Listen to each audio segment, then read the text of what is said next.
नमस्कार सर्वांना. तर हे माझं आहे दुकान, जे की गेल्या 2 वर्षापासून बंदच आहे. तर का बंद आहे हे मी तुम्हाला पुढे सांगणारच आहे.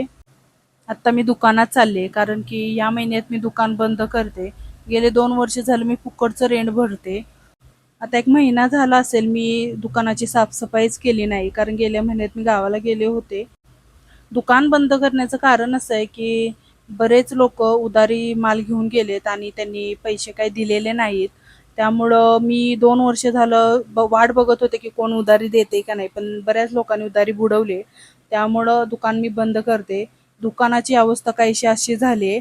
दुकान 1 महिना झालं बंद आहे, त्यामुळं खूप सारी घाण धुरळा आलेला आहे. त्यामुळं आज सगळं साफसफाई करणार आहे.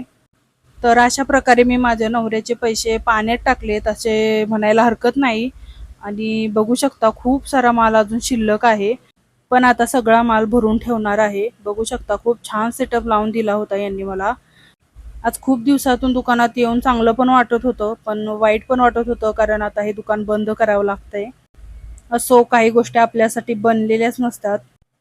आता छान साफसफाई करून झालेली आहे. त्याचबरोबर काही कस्टमर येणार होते, कारण आता दुकान बंद करणारे म्हणून ते म्हणले आम्ही येऊन जातो.